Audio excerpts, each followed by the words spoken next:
कल हमने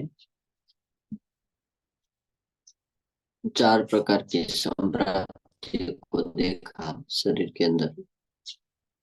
पहली संप्राप्ति जिसमें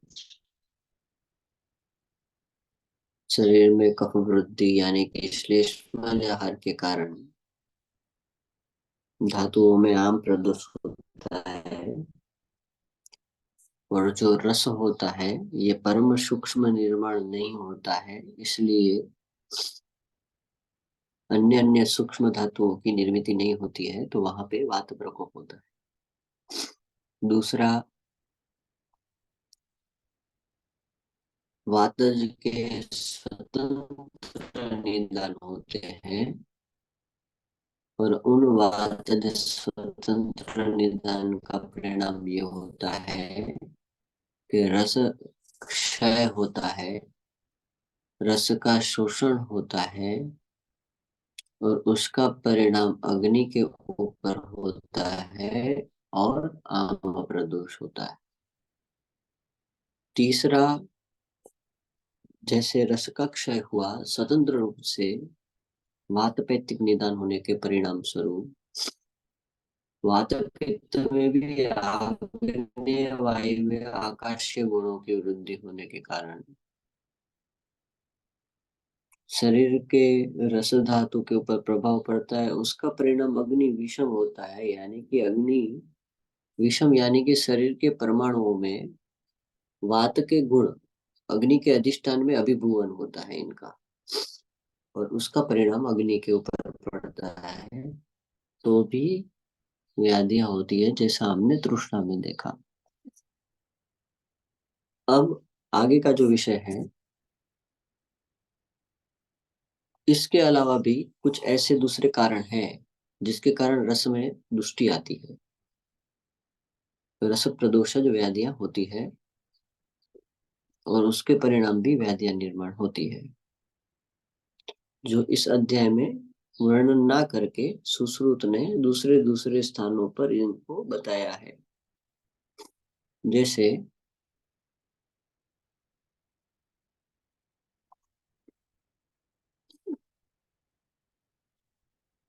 धूमपान है, आज के समय में हम देखते हैं अकाल में अति धूम्रपान होता है,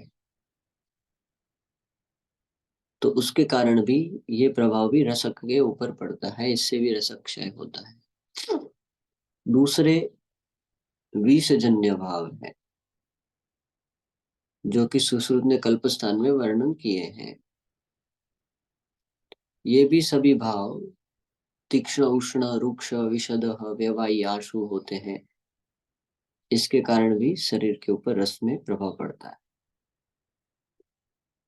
और कुछ दूसरे ऐसे कारण जो सूक्ष्म होते हैं, नागजन्य दुष्ट जीवजन्य भाव होते हैं, जो भी वो भी शरीर में प्रवेश करते हैं और उसके कारण भी व्याधियां निर्माण होती है। जैसे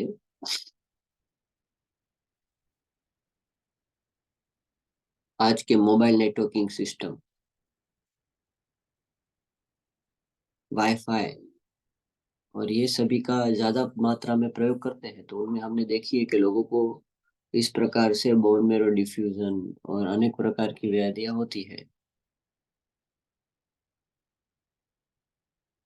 जो लंबे समय तक लैपटॉप के ऊपर बैठते हैं, लंबे समय के लिए मोबाइल का यूज करते हैं, तो उनके अंदर विशेष रूप से एक जो हीट होती है, उसकी वो हीट शरीर के अंदर प्रवेश करती है बार बार, और ये विषजन्य होते हैं ये इसके जो, और ये कृत्रिम निर्मित सर्प होते हैं सब, और ये शरीर के अंदर प्रवेश करके रस के ऊपर प्रभाव डालते हैं, उससे अन्य अन्य धातुओं पे अनेकों प्रकार की व्याधि होती है। तो इन सभी व्याधियों के जो कारण है, इसमें रस महत्वपूर्ण है।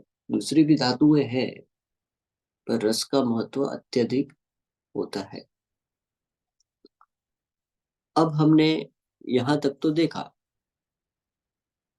कि रस शरीर के अंदर किस प्रकार से गति करता है, किस प्रकार से धातुओं की निर्मित करता है, किस प्रकार से वो महाभूतों का पाचन करता है और महाभूतों के गुणों को जो जो आवश्यक है उन उन गुणों को प्राप्त करता है।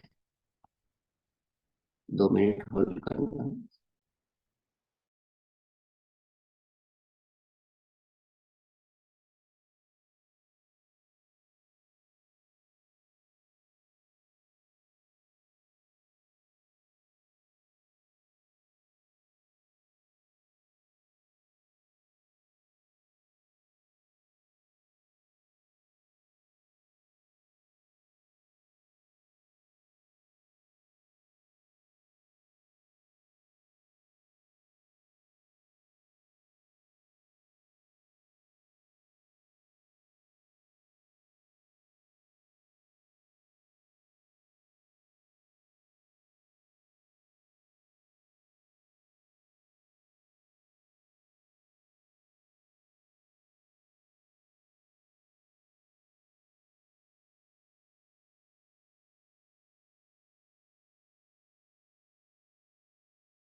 अब उस रसों की शरीर में जो गति होती है उसमें प्रत्येक की भिन्नता होती है। यानी कि मधुर रस है, वो शरीर में कुछ अलग कार्य करता है। अम्ल रस है तो वो शरीर में अलग काम करता है। लवण रस है तो वो शरीर में कुछ अलग कार्य करता है। कोई नाड़ियों को स्टिमुलेशन करता है, कोई आकुंचन करता है, कोई प्रसारण करता है। तो समग्र देह में इन रसों के माध्यम से शरीर के जो अलग अलग केंद्रों पे जिस प्रकार से प्रभाव पड़ता है, इन प्रभावों को जानना प्रत्येक चिकित्सक ने आवश्यक है। इसलिए अब जो आज से जिस विषय पे हमारी चर्चा होने जा रही है, इस विषय को सभी ने समझना है, और इन व्याख्यानों को बिना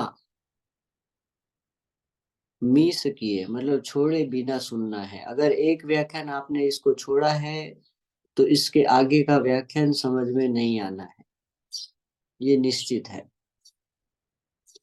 क्योंकि जब तक आपको उसके मूल तत्व यानी कि फाउंडेशन को नहीं जानेंगे, तब तक आगे की प्रक्रियाओं को समझना अनिवार्य है।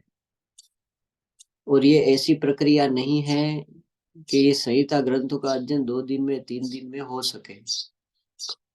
इसके लिए प्रत्येक चीजों को, संपूर्ण शास्त्र की संकल्पनाओं को, तीनों संहिताओं में जो जो बताया है, चारों में, उस भाव को, अभिप्रयोग को जानना अनिवार्य है। अब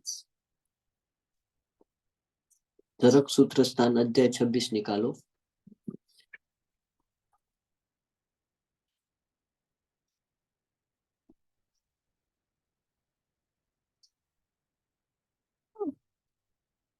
श्लोक नंबर 2।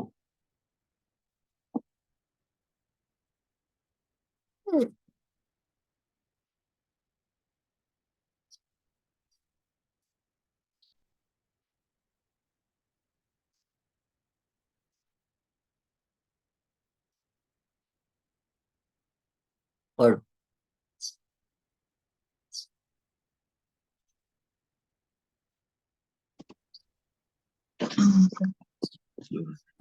अथात आत्रेयभद्रकाव्यम् अध्यायं व्याख्यास्यामः इति ह स्मः भगवान आत्रेयः। ठीक है, अब क्या बता रहे हैं यहाँ पे कि अब यहां से आगे हम आत्रेय भद्र काव्य नामक अध्याय का व्याख्या श्याम करेंगे। संपूर्ण आयुर्वेद वांग्मय में अगर ये अध्याय को निकाल दिया जाए, अथवा तो इस अध्याय का विवेचन ना किया जाए, तो आप चिकित्सा नहीं कर सकते हो, आप चिकित्सा को नहीं समझ सकते हो। क्यों? कि जो चिकित्सा का जो आधार है वो रस है, और वो रस किस प्रकार से कार्य करते हैं, उनको इस अध्याय में आत्रेय ने प्रस्तापित किया है। अब होता ये है, भगवान आत्रेय अग्निवेश को सृष्टि की महाभौतिकता समझाते हैं, यानी कि सृष्टि की पंच महाभौतिकता को समझाते हैं। और उन सृष्टि की पंच महाभौतिकताओं में, परमाणुओं में जिस प्रकार से वृद्धि क्षय से व्याधियों की निर्मिति होती है, उन संगठन को उन्होंने बताया। महाभूत हेतुलिंग औषध का ज्ञान दिया। इस विषय की जो चर्चा हो रही थी, इस चर्चा में दूसरे भी ऋषि जुड़ने लगे, अन्य अन्य उनके साथ जो भी आयुर्वेद अध्ययन के जिज्ञासु थे, वो सभी जुड़ने लगे। सभी लोग ब्रह्मज्ञानी थे, दम नियम के जानने वाले थे। तो आत्रेय भद्र काव्य उन विषय की चर्चा करते करते अब यहाँ पे उनमें परस्पर मत एक दूसरे के, आत्रेय के सामने सब लोग रखते हैं। इसलिए ये अध्याय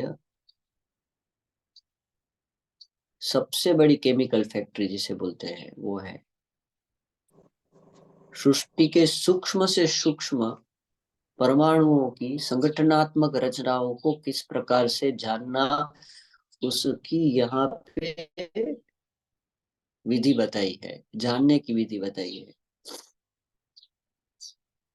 इसलिए यहाँ पे आत्रेय नाम के और भद्रकाव्य नाम के ऋषियों से ये प्रारंभ होता है अध्याय, मतलब ऋषियों के समूह से प्रारंभ होता है, और सभी इन इन विषयों को जानने वाले होते हैं। तो वहां पे व्याख्या श्याम कर रहे हैं जैसा भगवान आत्रेय ने बताया। पढ़ो आगे, श्लोक नंबर 3।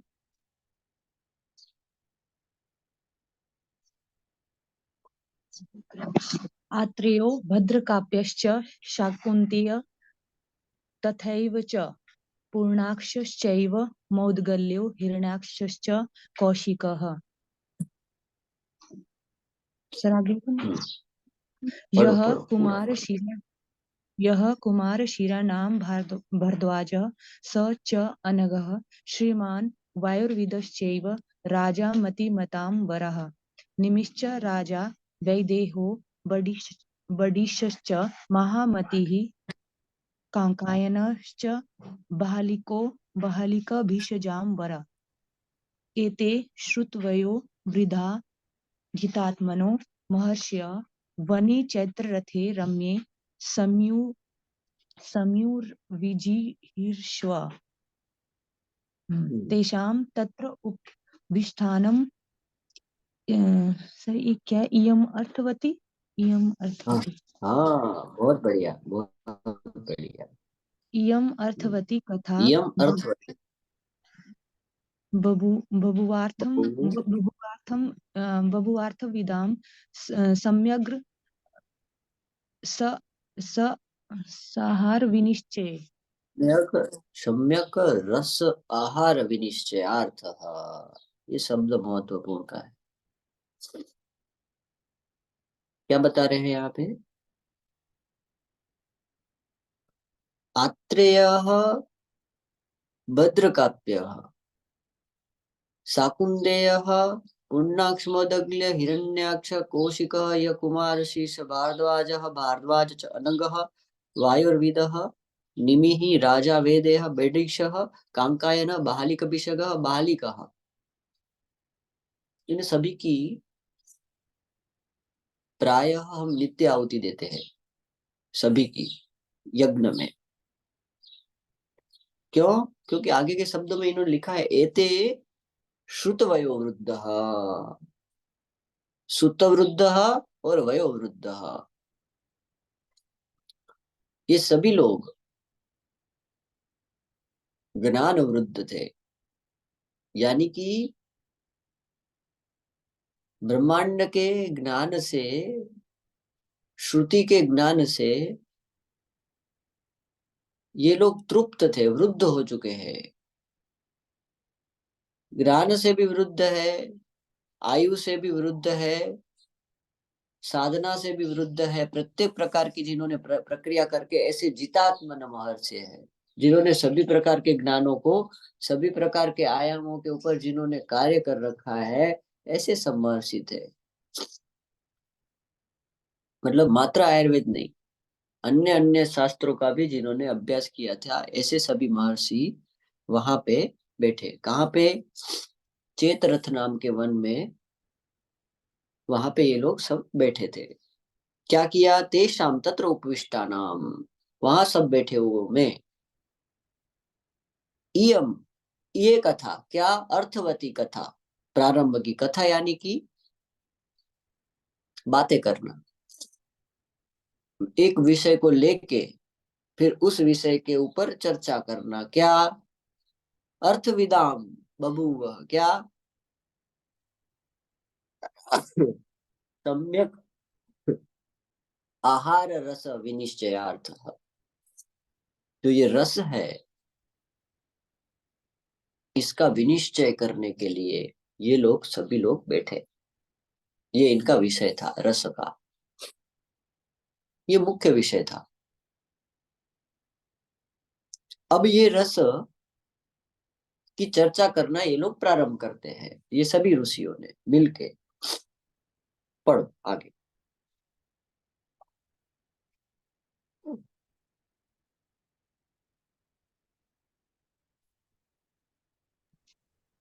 एक एव रस इति उवाच भद्रकाप्यः यं पंचानाम इंद्रिया अर्थानाम अन्यतम जीवा वैशिकम भावम आचक्षते कुशलाः स पुनर् बस पुनर् बस, हाँ, पर अब पढ़ लो, इतना पढ़ लो इति तक। स पुनरुत्कादन पुनरुत्काद अनन्यम इति। अब यहाँ पे पहला, सर्वप्रथम उस सभा में से, उन सभी ऋषियों में से आत्रेय ने पहले कुछ विषय को उन्होंने समझाया। अब भद्रकाप्य नाम के पहले ऋषि थे, उन्होंने प्रारंभ किया। देखो, मैंने जब तक जो कुछ भी समझा है उस आधार पर तो ऐसा है कि यम पंचानाम इंद्रिय अर्थानाम अन्यतमम जीवा वैषयिकम, ये जो 5 इंद्रियां होती है उन सब में जीवा है, ये रस को धारण करती है। भावम आचक्षते कुशला, ऐसा सभी ने बोला है। आगे से इंद्रिय उपक्रमण अध्याय से आपने जो बात की कि रासना का जो अधिकार होता है वो जीवा होता है, वहां से इसे ग्रहण किया जाता है। इसलिए वहां पे पुनः उदकानी, उदकात अनन्य इति, तो यहाँ पे ये जो रस होता है ये एक होता है, और वो उदक ही होता है, दूसरा नहीं होता है। क्यों? क्योंकि जीवा ये रस है, और इसका प्राधान्य जल महाभूत है, और ये जल महाभूतों के ऊपर ही ये स्थापित होती है, रस सभी प्रकार के। इसलिए यहाँ पे उन्होंने क्या बताया कि इसकी एक ही वो है योनि, वो है उदक, इसलिए ये एक ही रस होता है और नहीं होता है मेरे आधार पर, ऐसा भद्रकाप्य ने बोला। आगे, द्वौ रसाव इति शाकुन्तयो ब्राह्मणः छेदनीय उपशमनीय चेति। बस अब यहाँ पे दूसरे होते हैं, बोले नहीं रुको, उनको मना बोलते हैं भद्रकाप्य को, नहीं ऐसा नहीं हो सकता है, रस तो 2 होते हैं ये बोलते हैं। शाकुंत ब्राह्मण नाम के ऋषि होते हैं। अब इन्होंने देखा है कि शरीर में छेदन की भी प्रक्रिया होती है, उपशमन की, छेदन की यानी कि शरीर का शोधन हो जाता है। कुछ द्रव्य ऐसे होते हैं जो शरीर में गए, उसका परिणमन हुआ, और बिना परिणमन हुए भी शरीर के अंदर छेदन करते हैं, जैसे मदन फल, विष, दंती, भल्ला तक होते हैं ना। और कुछ परिणमन होने के बाद छेदन करते हैं। छेदन करना यानी कि ये क्रिया को बता रहे हैं, ये सभी आयाम को ले रहे हैं यहाँ पे, पर मूल तत्व तक नहीं पहुंच पा रहे हैं। तो उन्होंने बताया कि रस तो 2 प्रकार के होते हैं। एक रस ऐसा होता है कि जो शरीर में जाके छेदन करता है, और दूसरा रस ऐसा होता है कि वो शरीर में जाके उनके विपरीत गुणों को समन करता है, ऐसा बताया। च इति, ऐसा होता है। आगे, त्रयो रसा इति पूर्णाक्षो मौद्गल्यः छेदनीय उपशमनीय साधारणः इति। अब तीसरे आए, पूर्णाक्ष मोदगल्य नाम के ऋषि थे। इन्होंने बोला ठीक है, छेदनीय उपशमनीय तो होता है, पर उसके अलावा एक और भी होता है, साधारण भी होता है। कोई द्रव्य ऐसे भी होते हैं जो छेदन करते हैं, कोई द्रव्य ऐसे भी होते हैं जो समन भी करते हैं, और कुछ द्रव्य ऐसे होते हैं जो साधारण होते हैं, यानी कि स्वस्थ वृत्त पर होते हैं, जो नित्य अभ्यास जन्य द्रव्य है। ना ही वो दोष का समन करते हैं, ना वो दोष की वृद्धि करते हैं। मात्रा पूर्वक विधि युक्त उसका अभ्यास किया जाए तो वो जीवन की अनुवृत्ति को टिकाते हैं। इसलिए ना दोष समनम, ना दोष वृद्धि करणानाम और ना ही धातु प्रदोष करते हैं। ये सभी रस ऐसे होते हैं, कुछ साधारण प्रकार के होते हैं इसमें साथ में, ऐसा इन्होंने बताया। ठीक है, अब आगे पढ़ो। चत्- चत्वारो रसा इति हिरण्याक्षः कौशिक स्वादु स्वादुः हितश्च स्वादुः हितश्च अस्वादु हितश्च स्वादु अहितश्च इति। हम्म, अब ये दूसरे हिरण्याक्ष नाम के ऋषि है, ये कुछ और ही बता रहे हैं। अब ये चार रस बताते हैं। अब इन्होंने बताया स्वादु, यानी कि एक रस ऐसा होता है जो जीवा को प्रसन्न करने वाला होता है, अच्छा होता है, स्वादु होता है, स्वादिष्ट होता है और हितकारी होता है।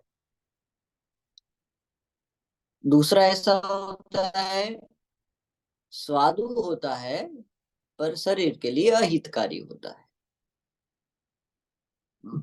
तीसरा अस्वादु होता है, अच्छा स्वाद नहीं होता है पर वो हितकारी होता है। और चौथा अस्वादु भी होता है और अहितकारी भी होता है। ऐसे चार रस होते हैं बस, हिरण्याक्ष ने ऐसा बताया। ठीक है, अब आगे दूसरे ऋषि बोल रहे हैं, पढ़ो। पंचरसा इति कुमारशिरा भरद्वाजः भौम औदक आग्नेय वायवय अंतरिक्षः। अब कुमार सिंह भारद्वाज बोलते हैं वो सब ठीक है, रस तो पांच होते हैं मेरे मत से, और वो पंच महाभूत होते हैं सभी, इससे बाहर सृष्टि में कुछ नहीं है, ऐसा आत्रेय ने बताया है। तो फिर ये महाभूति है जो रस है, और कुछ नहीं है। तो उन्होंने पांच महाभूत के नाम लिख दिए, भौम्य, ओदक, आग्नेय, वायव, अंतरिक्ष। ये फिक्स है। आगे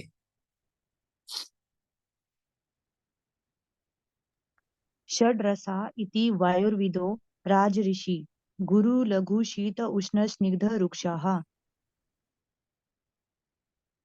अब ये राजर्षि नाम के ऋषि थे, उन्होंने और गूगली डाली दूसरी।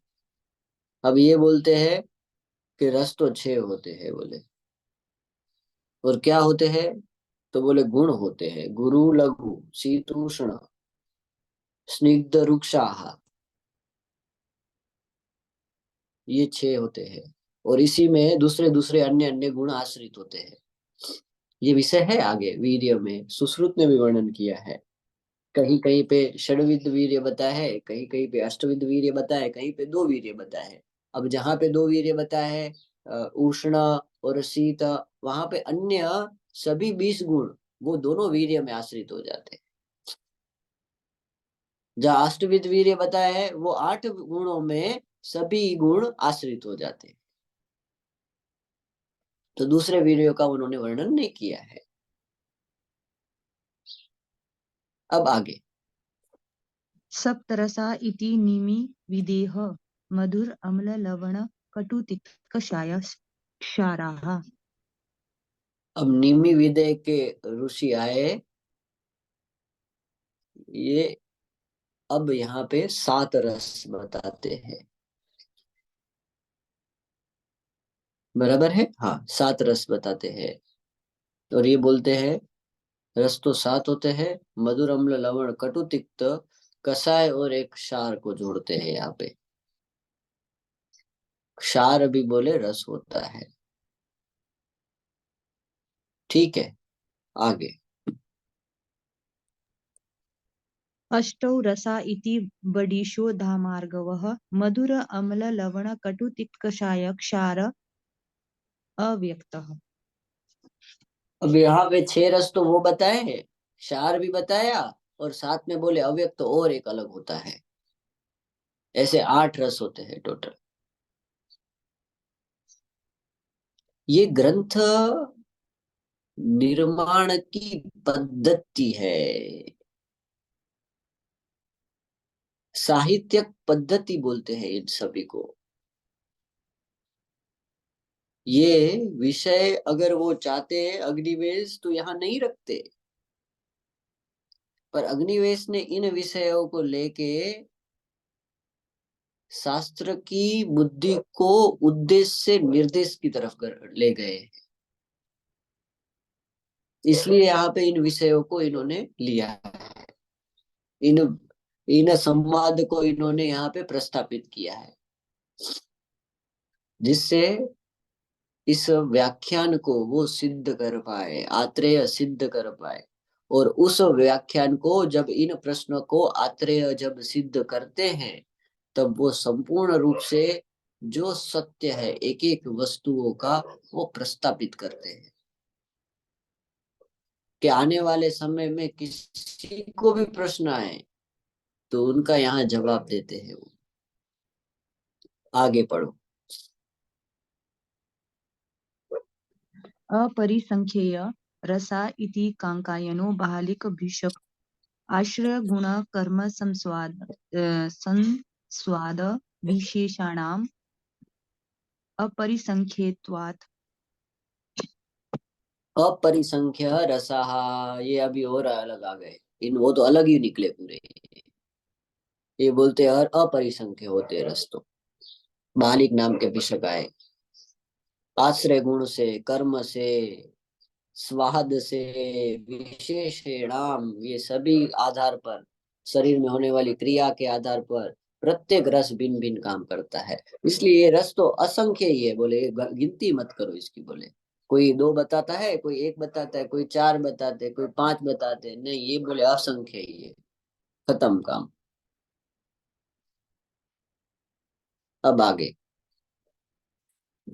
श्लोक नंबर 9 निकालो। षडेव रसा इति उवाच भगवान् आत्रेयः पुनर्वसु मधुर अम्ल लवण कटु तिक्त कषायः। अब आत्रेय ने बोला कि अब आप लोग रुक जाओ, अब मैं ही बोलता हूँ। बोले अभी यहाँ और कहाँ जाने वाले हैं मुझे भी नहीं पता है। तो उन्होंने बोला, अब वो यहाँ से भगवान स्वयं बोलना प्रारंभ करते हैं। भगवान आत्रेय बोलते हैं, रस तो छह ही होते हैं। बोले षट एव रसाः, रसाः, रसः, रसो रसाः, रसाः षटः एव इति उवाच भगवान आत्रेयः विशेषणे। पुनर्वसुः आत्रेयः, भगवान आत्रेयः पुनर्वसुः। उन्होंने बोला, क्या बोला? मधुर अम्ल लवणाः कटु तिक्त कषायाः, ये रसाः का विशेषण। रसाः षटाः, षटः एव, छह होते हैं, ये वाले होते हैं, दूसरे कोई रस नहीं होते हैं। ऐसा भगवान आत्रेय ने प्रस्तापित किया। अब भगवान है, उनके गुरु है, उसका मतलब उन्होंने जो बोल दिया वो सत्य है क्या? ऐसा नहीं हो सकता ना। तो दूसरों के सभी के मत को वो असत्य है क्या? तो आत्रेय उन सभी का खंडन ना करके मंडन करते हैं। और मंडन कैसे करते हैं? शास्त्र की विधि युक्त संकल्पना के साथ, वेद की विधि युक्त संकल्पना के साथ। वेदों में भी इन सभी विषयों का वर्णन है, पर इनकी संज्ञाओं को अलग दिया गया है, इनके नाम को अलग बताया गया है। कहीं पे ऊर्ज बताया है, कहीं पे देव बताया है, कहीं पे शक्ति बताई है, कहीं पे अलग अलग शरीर को गति कराने वाली कार्य क्षमता की क्रियाएं बताई है। तो यहाँ पे क्या बोल रहे हैं कि रस छह होते हैं। अब आगे प्रत्येक ऋषियों के एक एक वाक्य के बताए हुए उनके वाक्य को यहाँ आत्रेय क्लियरेंस दे रहे हैं। क्या दे रहे हैं? पढ़ो। ये सूत्र अत्यंत, मेरा अत्यंत प्रिय सूत्र है। अत्यंत प्रिय सूत्र। अगर ये श्लोक नंबर 9, इसको अच्छे से अगर समझ लिया जाए तो 80% रसों की संकल्पना व्यक्तियों को क्लियर हो जाती है। फिर उसके बाद मधुर अम्ल लवण और कटु तिक्त कषाय पढ़ लो, 20% बची हुई वहां क्लियर हो जाती है। शरीर में होने वाली गति और प्रत्येक रसों की शरीर में होने वाली भिन्न भिन्न गति, परमाणुओं में होने वाली गति, प्रत्येक रसों की परमाणुओं में होने वाली भिन्न भिन्न गति, इस सभी को यहाँ पे प्रस्तापित किया है। उन उन केंद्र को कैसे कार्य करता है उसको यहाँ पे प्रस्तापित किया है उन्होंने। कटुरस है तो पाचन होके वायव्य आग्नेय है, आमाशय में जाता है, यानी कि रस इंद्रिय से प्राप्त होता है और तुरंत ऊर्ध्व गति करता है, यानी कि मस्तिष्क की तरफ गति करता है, प्राण व स्रोतों की तरफ गति करता है, यानी कि उद्दव भाग आश्रित श्लेष्म का क्षय करता है। ऐसे प्रत्येक रसों की भिन्न भिन्न गति है। पढ़ो। तेषां क्षणां रसानां योनिर उदकं छेदन उपशमने बस कर्मणि। बस एक एक लाइन आपने बताया कि वहां एक रस होता है, उदक होता है, ऐसा नहीं है। उदक जो है ये इसकी योनि है। योनि समझते हो? योनि का आधार ये होता है जहां से सभी वस्तुओं की उत्पत्ति होती है, उसे योनि कहा जाता है। जैसे सृष्टि उत्पत्ति हुई तो हिरण्यगर्भ लोग उस सृष्टि की योनि है। उस योनि में से पूरे लोक बने हैं। उस योनि में से सभी देवताओं की उत्पत्ति हुई है। उस योनि में से समग्र सृष्टि की प्रस्थापना हुई है। ब्रह्मलोक में हिरण्यगर्भ लोक से उसका संचालन होता है। वैसे सभी रस है,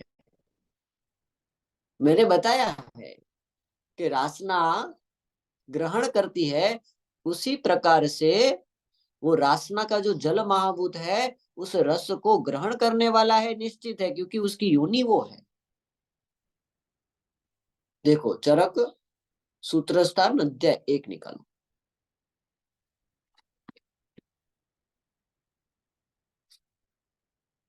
श्लोक नंबर 63।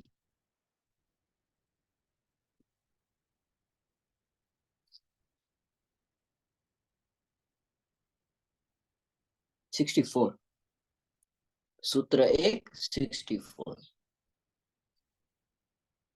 अभी रुको, मेरा मोबाइल बंद हो रहा है, मैं मोबाइल बदल रहा हूँ, एक मिनट।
पढ़ो, श्लोक पढ़ो, ये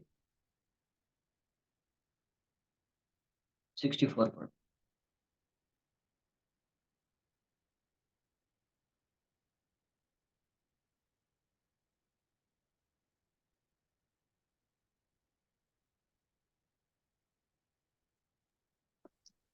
सर श्लोक नंबर 64। रसनार्थो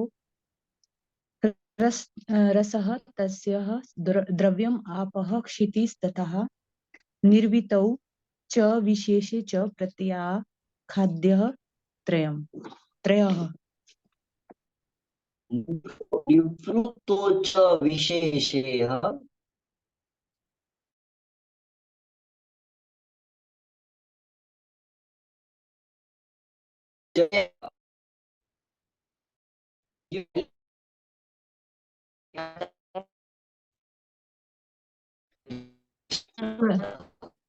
सर आवाज नहीं आ रही आपकी क्लियर।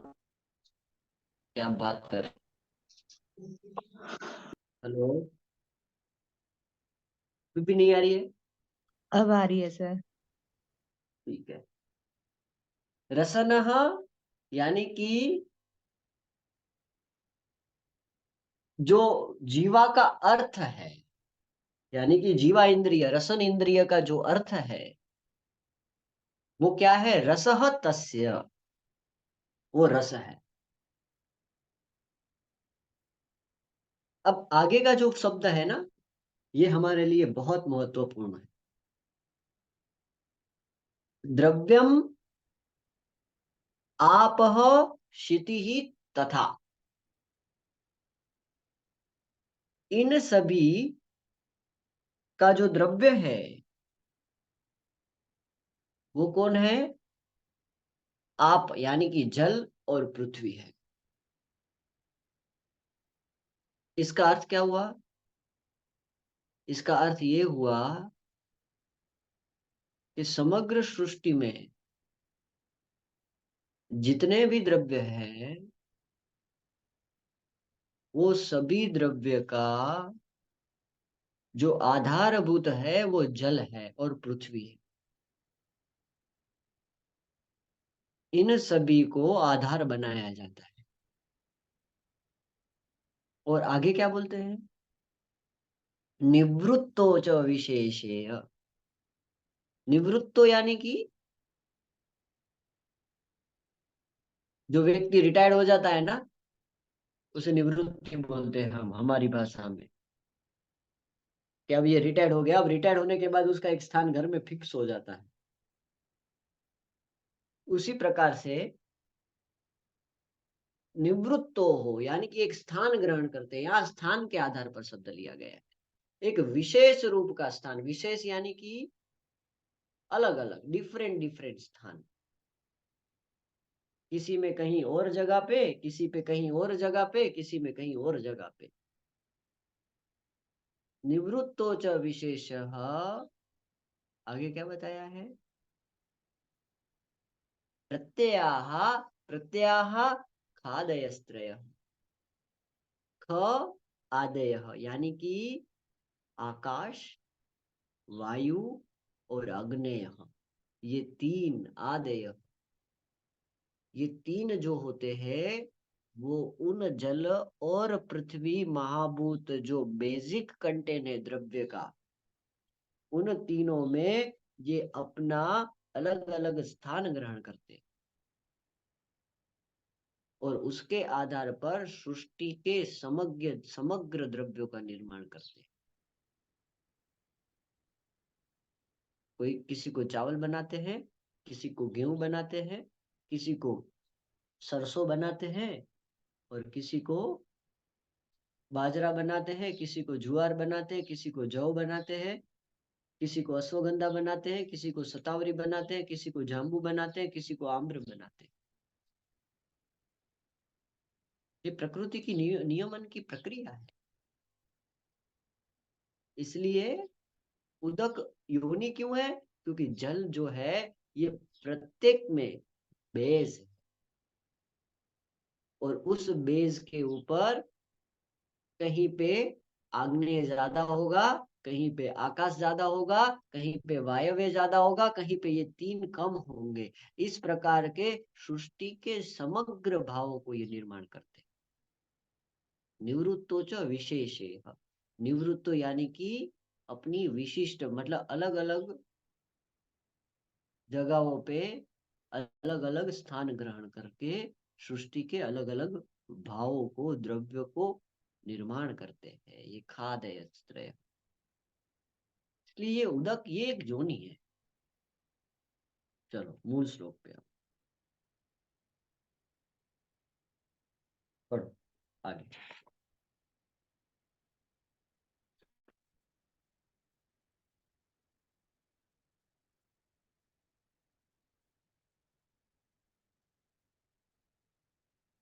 सर कौन सा पढ़ना है? आगे वहीं से श्लोक नंबर 9।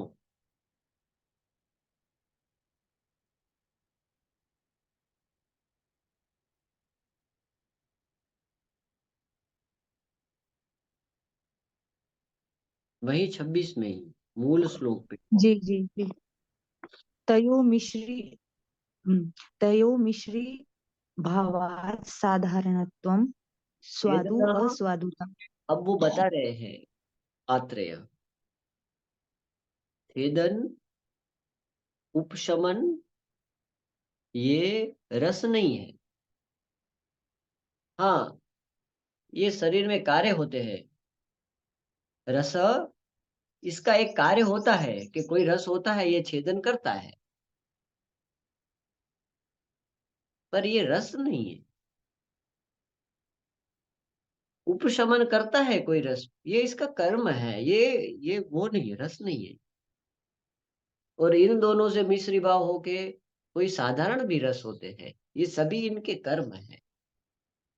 कोई स्वस्थ वृत्त पर होते हैं। देखो, चरक सूत्र स्थान अध्याय 1,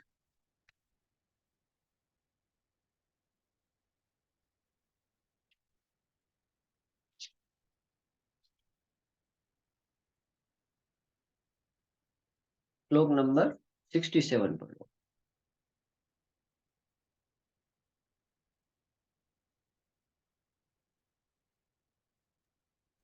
किंचित दोष प्रशमनम किंचित धातु प्रदूषणम स्वस्थ वृत्तौ मतम किंचित त्रिविधम द्रव्यम उच्यते।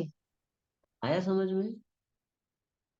कुछ द्रव्य ऐसे हैं जो दोष प्रशमन करते हैं, कोई द्रव्य ऐसे हैं जो धातु को प्रदूषित करते हैं, और कोई द्रव्य ऐसे हैं जो स्वस्थ वृत्त पर है।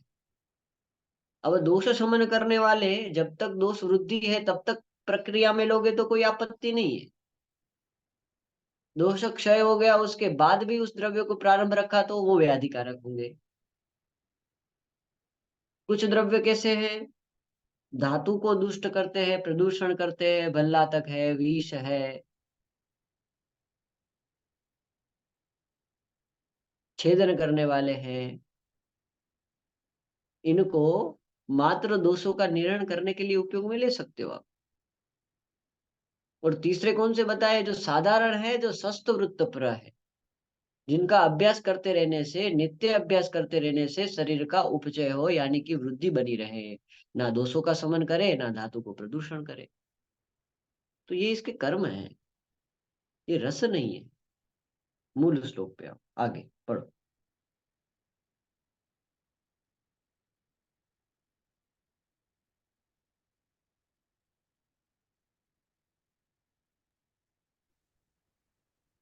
स्वादु अस्वादुता भक्ति हित अहितौ प्रभावौ।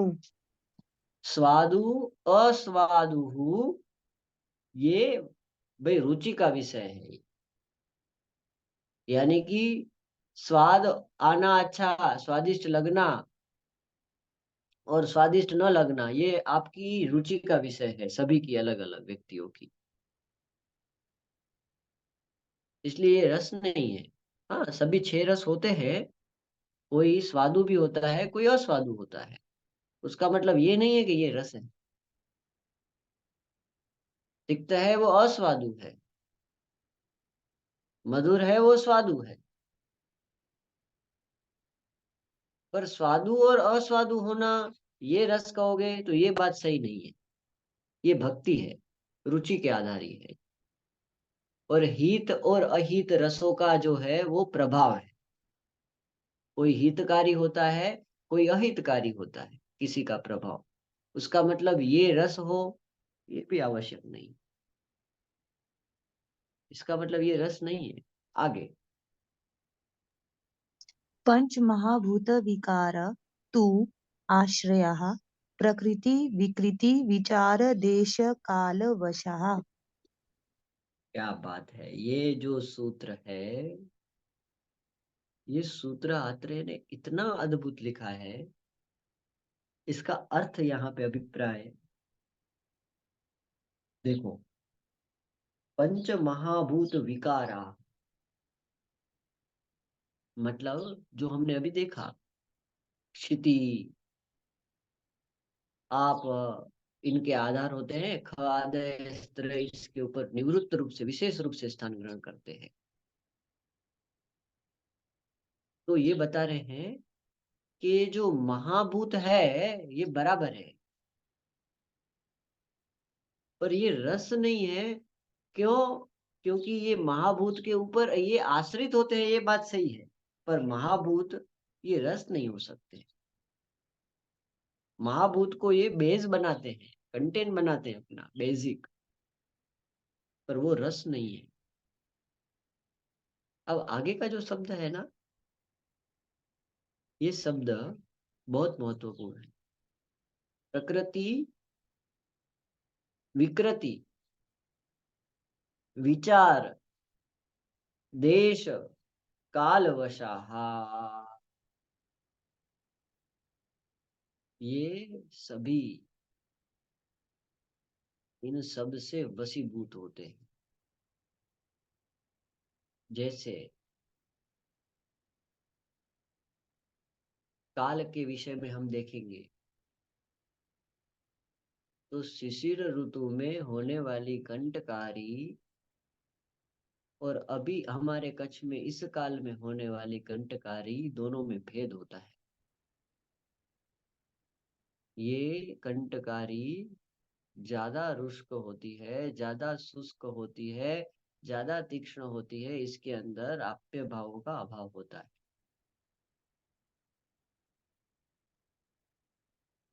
ऐसे ही हेमंत ऋतु में हुए चावल और ग्रीष्म में हुए चावल, ये दोनों में भिन्नता है। वो ज्यादा अभिषंद होते हैं, ये प्रायः कम अभिषंद होते हैं। ये देश का, ये काल का प्रभाव है। दूसरा, देश के वश में होते हैं।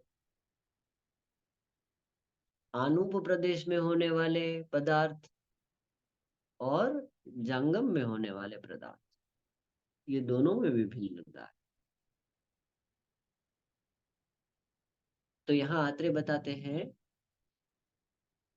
एक प्रकृति होती है, यानी कि प्रकृति यानी कि मूल प्रकृति होती है एक द्रव्य की। दूसरी, उस मूल द्रव्य की विकृति होती है। देखो प्रकृति कैसे होती है, टीका पढ़ो, चक्रपाणि ने इसके ऊपर टीका लिखी है, इस पेज में टीका है, देखो प्रकृति वसाहा, वहां से पढ़ो।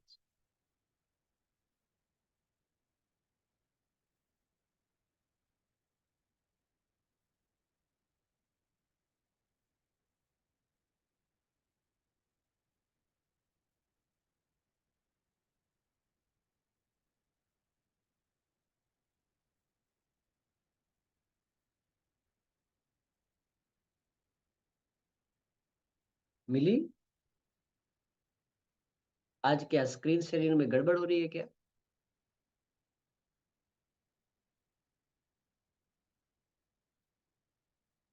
यस, गड़बड़ी है। नेटवर्क में बहुत ज्यादा मोबाइल में इश्यू हो इशू रही है। है, बार बार सर नहीं आ रहा, नेटवर्क ही नहीं आ रहा, बहुत ज्यादा दिक्कत हो रही है। ठीक है, कोई बात नहीं, छोड़ो। बोलो। टीका पढ़ो। प्रकृतिवशा यथा मुद्गा कषाया मधुराश्च सन्तः प्रकृति लघवः बस बस बस, पढ़ो, आगे पढ़ लो। एतद्वि लाघवं न रसवशं तथा बस ही सति। बस बस। अब यहाँ बताते हैं ये प्रकृति वसा क्या होता है। इसका मतलब इसे हम रस की संकल्पना से इसे बाहर नहीं निकालेंगे। प्रकृति वसाहा मूंग जो होता है वो कसाय होता है, मधुर होता है, पर वो प्रकृति से लघु है। मधुर कसाय होने के बाद भी, पार्थिव्य और जल्य अंश से बनने के बाद भी ये गुरु नहीं होता है। अगर रस के आधार पर देखा जाए, महाभूत के दृष्टिकोण से देखा जाए, तो ये कैसा होना चाहिए? गुरु होना चाहिए, पर ऐसा नहीं है। क्यों नहीं है? एतद लाघवम न रसवसम, ये इसकी लघुता, ये रसवश नहीं है। क्योंकि कसाय और मधुर तो गुरु होना चाहिए, पर ये नहीं है। ऐसे सृष्टि के अंदर बहुत सारे द्रव्य हैं जिसे प्रकृति सम संवेद कहते हैं। देखो, ये प्रकृति सम संवेद का सिद्धांत है। रस कुछ और है और उसके गुण कुछ और है। महाभौतिकता कुछ और है, गुण कुछ और है। इस प्रकार से भी कार्य करने वाले द्रव्य। उसका मतलब ये नहीं है कि ये रस से दूसरे रस है, ये भिन्न महाभौतिकता है, रस है। नहीं, ऐसा नहीं है। आगे पढ़ो।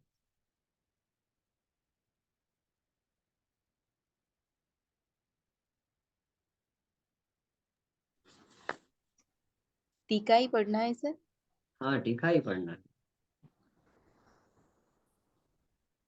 तथा तथा अहि सति कषाय मधुर कषाय मधुर त्वादु गुरुत्वं स्यातः विकृतिवशं च व्रीहिर्लाजानां लघुत्वं तथा सक्तु सिद्धिपिण्डकानां च गुरुत्वं विचारणा विचारो द्रव्य अंतरस संयोग इति अर्थः तेन विचारणा। बस बस बस, अब विकृति वश की बात बता रहे हैं। पहले कैसे बताया? प्रकृति वश। जैसे कसाय मधुर है, ये गुरुत्व होना चाहिए, पर ये लघु है। अब यहाँ पे बताते हैं व्रीहि और लाजा ये विकृति वश है, इसलिए इसका लघुत्व है। तथा सक्तु सिद्ध पिंड का नाम च गुरुत्व, ये विचारणावश है, ये द्रव्यांतर संयोग है। मतलब द्रव्यों का एक दूसरे के संयोग करने पर उसमें परिवर्तन आना, उनके गुणों में परिवर्तन आना। और कोई कैसे है? विकृति समसंवेद है, कोई कैसे है? प्रकृति समसंवेद है। जैसे तिल है, ये क्या है? गुरु है। त्रिदोष प्रकोपक, त्रिदोष प्रकोपक होना चाहिए, पर ऐसा नहीं है। वो उससे विपरीत कार्य करता है। इसलिए कुछ द्रव्य ऐसे हैं प्रकृति सम संवेद है, कुछ विकृति विषम संवेद है, कोई विचारणावश यानी कि दूसरे द्रव्यों के संयोग में आने से उसके गुणों में परिवर्तन कर लेते हैं। कुछ देश के आधार पर, कुछ काल के वश में आके अपना अलग अलग भिन्न भिन्न कार्य करते हैं। आगे मूल श्लोक पे आप।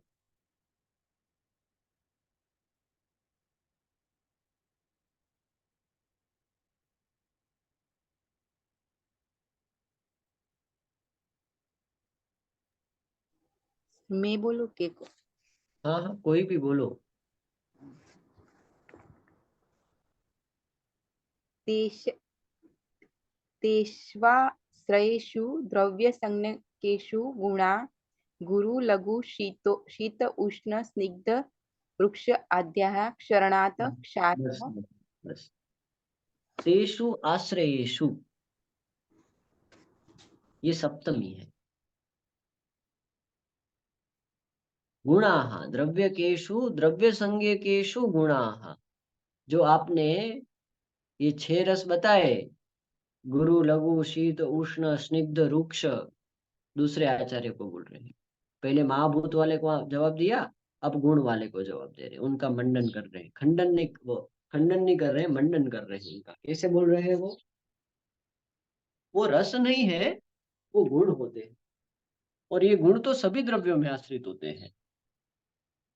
किसी में कुछ अलग गुण है, किसी में कुछ अलग गुण है, पर वो रस नहीं है।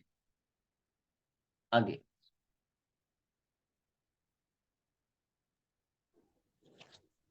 नासौ रसः द्रव्यं तदन एक रस समुत्पन्नम अनेक रसम कटु लवण भूयिष्ठम अनेक इंद्रियार्थ समन्वितम करणः अभिनिवृत्तम अव्यक्तिम। बस अब ये एक दूसरे ऋषि थे जिन्होंने क्षार को रस बताया। तो उन्होंने यहाँ पे 5-6 रस तो सही बताए, पर जो 7वां क्षार बताया उसके ऊपर टिप्पणी कर रहे हैं आत्रेय। शरण करने से वो क्षार है, पर जो क्षार है ये रस नहीं है। न असो रसः। क्यों? तो बोल रहे हैं कि द्रव्यम, हमने देखा है, तद अनेक रसः समुत्पन्नम अनेक रसम। अनेक रस में जब उसका संयोग किया जाता है तो कोई ऐसे रस होते हैं ये क्षारीयता का काम करते हैं। यही रस मधुर अम्ल लवण कटु तिक्त कषाय, वो मिश्री भाव से अपना अलग अलग कार्य करते हैं। जैसे कटुक लवण भुष्टाम, प्रायः बार बार हमने ऐसा देखा है कि कटु और लवण, इनके संयोग युक्त जो द्रव्य होते हैं, समन्वित होते हैं, ये क्षरणात् का कार्य करते हैं, ये क्षार का कार्य करते हैं। ऐसा होता है, इसलिए क्षार कोई अलग से रस नहीं है। आगे।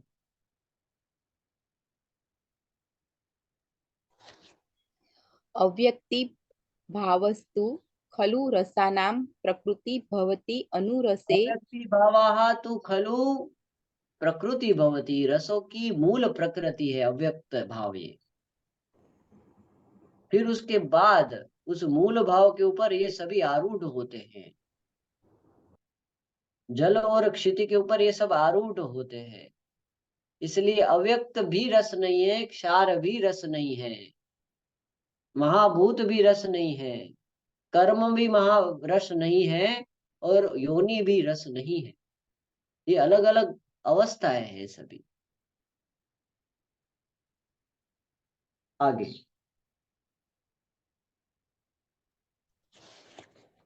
अव्यक्ति भावस्तु खलु रसानां प्रकृतिः भवति अनुरसे। अनुरस समन्विते वा द्रव्ये संख्य एयत्वं पुनः तेषाम् आश्रय आदीनां भावानां विशेषः परिसंख्येय त्वात् त्वान्। न युक्तम्। बराबर है। अब ये बताया कि जो अनुरस होते हैं ये क्या होते हैं, कि ये द्रव्य के पूर्व में ग्रहण करे हुए रस के बाद दूसरे रस की जो उत्पत्ति होती है ये अनुरस होता है। ये भी उसके साथ कार्य करने में संलग्न होते हैं प्रत्येक व्याधियों में, अनुरस भी। और आगे क्या बताया, अपरिसंख्याः,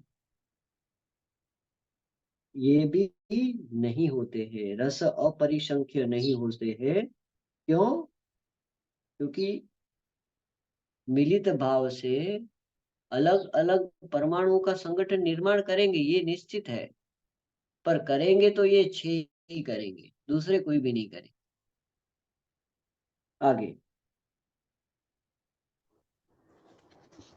एकः यही है, एक इनके एकः एक अपि हि येषाम् आश्रयादीनां भावानां विशेषेण आश्रयते, विशेषेण अपरिसंख्यत्वात् न च तस्माद् अन्यत्वम् उपपद्यते। कैसे? तो बोले परस्पर समसृष्ट भूत्वात् न च एषाम अभिनिवृत्ते गुण प्रकृति नाम अपरिसंख्यत्वम भवति। ये एक दूसरे के मिलन होने से असंख्य रचनाओं को निर्माण करेगी। पर इसका मतलब ये नहीं है कि ये रस है, ये मिलित भाव हो सकते हैं परस्पर एक दूसरे का।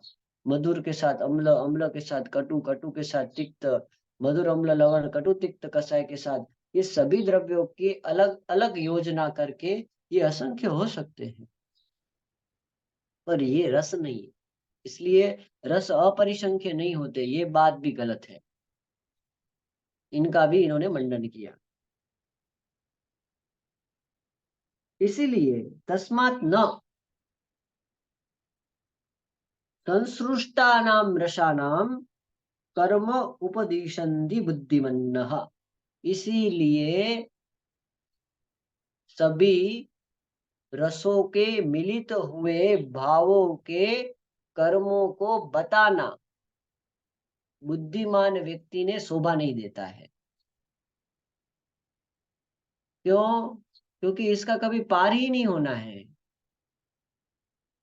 ऐसे तो बहुत सारे द्रव्य हैं जो रसों के एकत्रीकरण से अलग अलग महाभौतिक संगठन निर्माण होंगे, उसके कर्म भी अलग अलग होंगे, पर इन सभी को पृथक पृथक बताना ये बुद्धिमंतों का काम नहीं है। इसलिए रस अपरिसंख्य नहीं होते हैं। तो मैं क्या करूंगा? आत्रेय ने बताया तत्त च एव कारणम अपेक्षमाणाः। कर्म की अपेक्षा रखते हुए षडाणाम रसानाम, 6 रसों का, परस्परेण असृष्टानाम, मिलित ना हुए हो ऐसे परस्पर इन 6 रसों का मैं लक्षण पृथक रूप से सभी का अलग अलग रूप से उपदेक्ष्यामः, बताऊंगा। मैं ये कोई भी भाव को नहीं बताऊंगा, मैं मधुर अम्ल लवण कटु तिक्त कषाय बताऊंगा।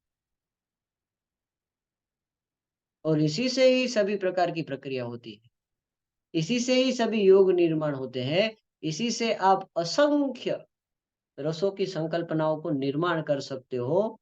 ये आत्रेय ने यहाँ पे बात को प्रस्तापित किया। अभी आज यहीं रुकेंगे। अब इसके आगे का जो व्याख्यान है उसका एक कार्य है। वो कार्य ऐसा है कि जो मधुर रस है उसके जो वीडियो है वो कुछ 17-18 घंटे के वीडियो है। वो अभी यूट्यूब में आज 2-3 दिन में अपलोड धीरे धीरे एक दो करके हो जाएंगे। तो सभी लोग उधर से जाके उन वीडियो को सुन ले। तो फिर मैं गुरुवार तक उसके आगे के विषय को रखूंगा। तो मुझे ऐसा है कि मैं आगे के विषय को रख पाऊं, पुनः उसका रिकॉर्डिंग है तो वही सुनना अच्छा रहेगा। तो सभी लोग उसको सुन ले और फिर उसके बाद हम आगे का विषय लेंगे। अभी आज आप लोगों के पास 3 दिन का समय है, तो वो 2-3 रोज सुन के उसे समाप्त करो। या अगर एक दिन और स्पेस लेना पड़ा तो लेंगे, फिर आगे बढ़ेंगे। ठीक है, आज यहीं रुकते हैं। अभी किसी को आज के क्वेश्चन है आज के व्याख्यान में तो पूछ सकते हैं, नहीं तो फिर रुकते हैं।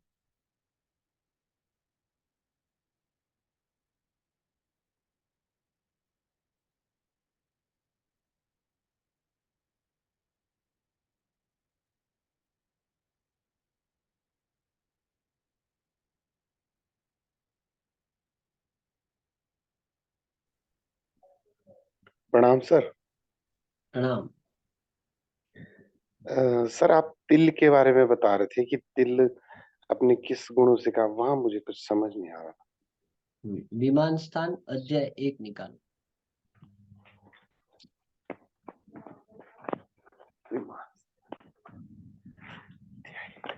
श्लोक नंबर 10 निकालो।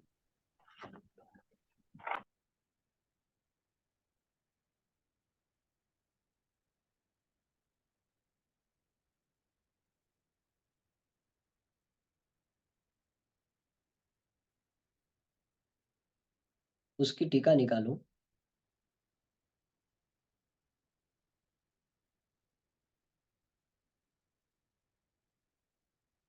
श्लोक नंबर 10 की टीका निकालो और टीका में देखो संवेतानाम इति, वहां से पढ़ो।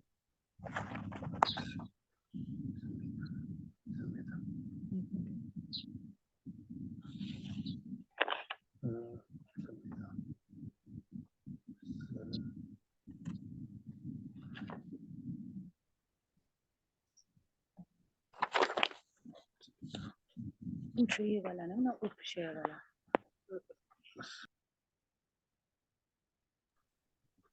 सर ये उपशय है, आहा, उपशय इत्यादि। अब देखो विमान स्थान अध्याय 1 का श्लोक नंबर 10 है, 10 जी सर। की टीका है संवेतानाम मिलितानाम, उसी के आगे वाले पेज में, सामने वाले पेज में। किसी और को मिली है तो वो भी पढ़ सकता है, कोई आपत्ति नहीं।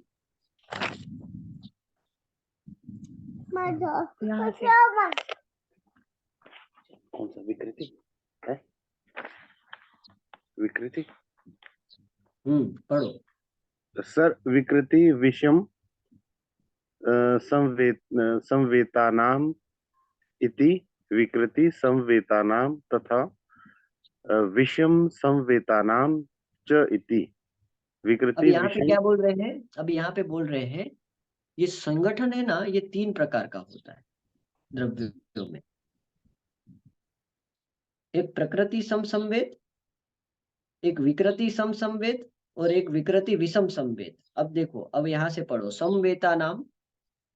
समवेता नाम का अर्थ क्या होता है?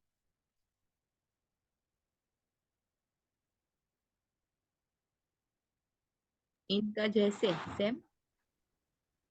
समवेता नाम इति मिलितानाम रसानाम दोषाणाम च। अब ये दोनों प्रकार से चलता है। हमारी अभी रसों की संकल्पना चल रही है और शरीर में दोषों का भी ऐसे मिलन हो जाता है, परस्पर विकृत मिलन भी हो जाता है और उससे एक विशिष्ट व्याधि की निर्मित होती है, एक विशिष्ट स्रोतस में व्याधि की निर्मित होती है। ये दोषों की संगठनात्मक रचनाओं में संवेद होता है।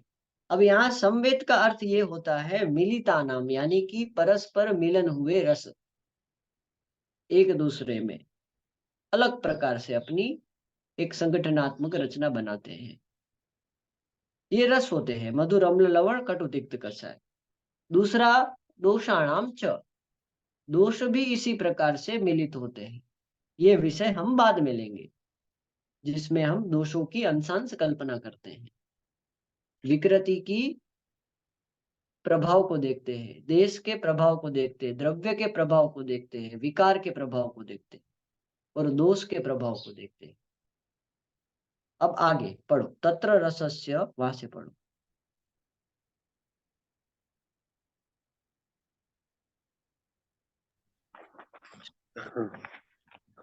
तत्र रसस्य विकृति समवायो यथा मधुरे तंडुलीय एके मधुरो ही प्रकृतिया स्नेह वृश्या त्वादिकर तंडुलीय के तु विकृति संवेतत्वेन तन तत् न करोति। तत् न अब ये करो। क्या बोल रहे हैं? अब रस, अब हम पहले रस का बता रहे हैं। विकृति समवाय क्या होता है? तो टंडुलियक नाम की एक वनस्पति है, ये मधुर होती है। प्रकृति उसकी मधुर होती है, तो प्रकृति से मधुर रस को क्या करना चाहिए? स्नेह करना चाहिए, शरीर में वाजीकरण बढ़ाना चाहिए, वृष्य करना चाहिए व्यक्ति को। और दूसरे जो मधुर रस के कार्य है, धातुओं का पोषण करना चाहिए, शुक्र की वृद्धि करनी चाहिए, अस्थि की वृद्धि करनी चाहिए, रस की, रक्त की, मांस की, सभी की वृद्धि करनी चाहिए। तो टंडुल्य के विकृति समवेतत्वेन, उनका टंडुलक में जो समवेत हुए, जो दोषों रस के गुणों का मिलन हुआ है, उस आधार पर वो ऐसा ना करके कुछ और करता है। समझ में आया? स्नेहादि वृष्य आदि क्रिया ना करके, ब्रूहण ना करके शरीर के अंदर धातु क्षय करेगा। मधुर होने के बावजूद भी ये विकृति संवेद है रस का। अब आगे पढ़ो।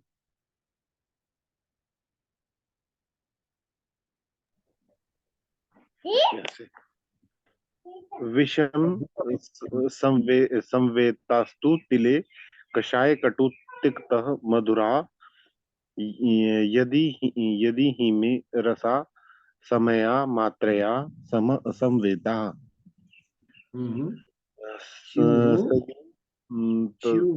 ततः तिलः अपि पित्तश्लेष्महर त्रिदोषहर व स्यात्।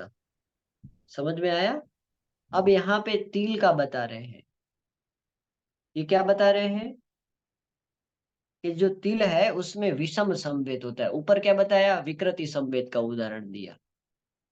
अब यहाँ पे विषम संवेद का उदाहरण दे रहे। जो भाव मिलित होते हैं वो विषम रूप से मिलित होते हैं।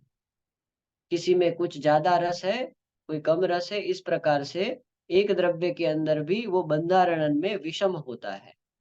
कौन सा? ये जो वाक्य रचना हमारी चल रही है ना, पूरी आत्रेय भद्र काव्य, ये परमाणुओं के संगठन लेवल की बात है। ये परमाणुओं के मॉलिक्यूल स्ट्रक्चर की बात है ये।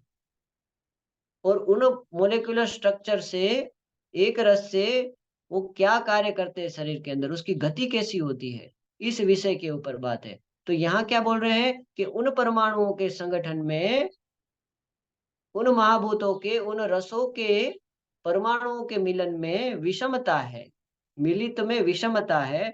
तो कैसे? तो बोल रहे हैं कि तिल जो है उसमें कषाय है, कटु है, तिक्त है, मधुरा है। ये 4 रस होते हैं। अब क्या बता? यदि ही में रसाहा, ये रस इसमें हीम है, ठंडे रस है। समयाह मात्रयाह, समान मात्रा में है सभी। समवेताः स्युः, अगर समवेत होते ये सभी रस तो क्या करते हैं? तिल क्या करता है? तिक्त शीत है, मधुर भी शीत है, बराबर है, कषाय भी शीत है। और ये समान मात्रा में अगर होते, तो ये चारों रस अगर समवेत होते तो ये क्या कार्य करते? तो तिल क्या करता?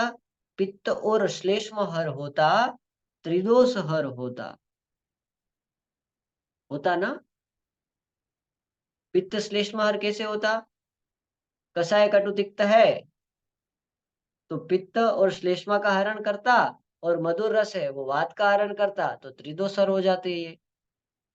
पर ऐसा तिल नहीं करता है। तिल क्या करता है? तो बोले पित्त और कफ को करने वाला है। ये क्या है? ये इसके बंधारण के आधार पर जो रस के जो कार्य बताए हैं उस कार्य को छोड़ के कुछ भिन्न कार्य कर। इसलिए 4 प्रभाव हमें ध्यान में रखना होता है।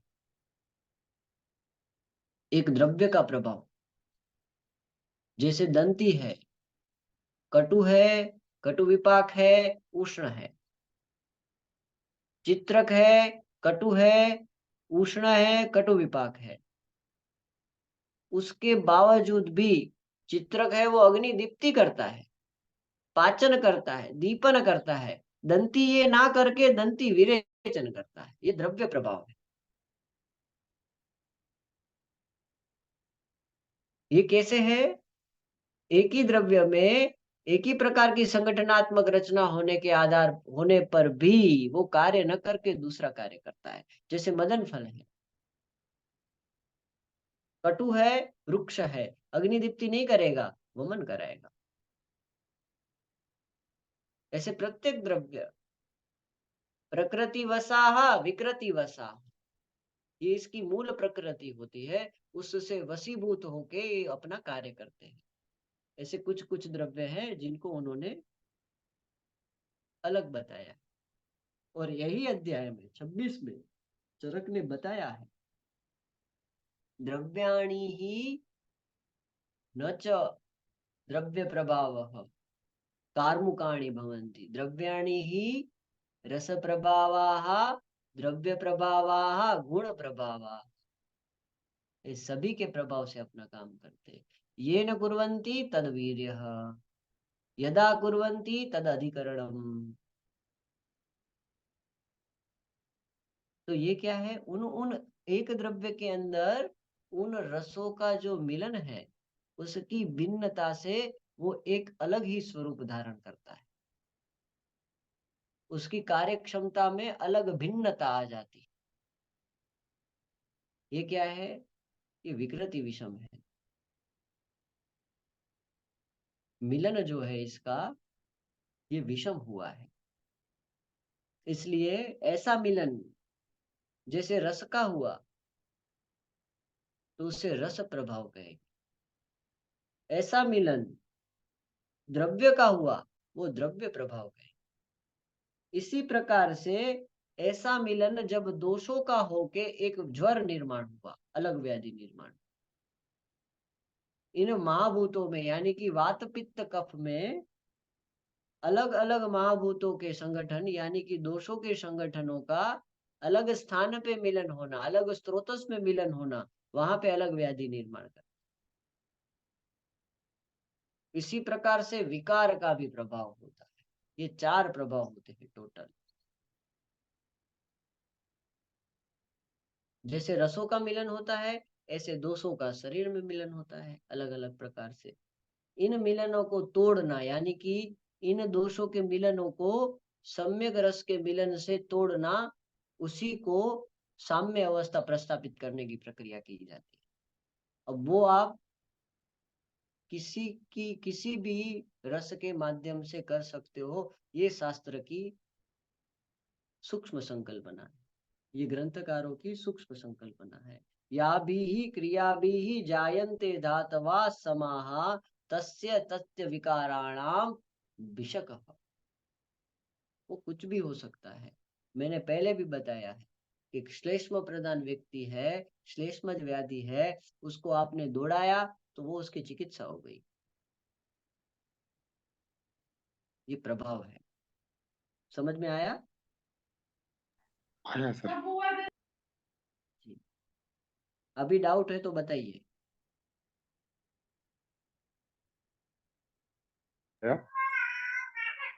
काफी आ गया सर, काफी समझ आया, धीरे धीरे करके लग जाएगा सर जी। ये अध्याय पढ़ाया है मैंने पूरा, टीका के साथ बताया है अध्याय को।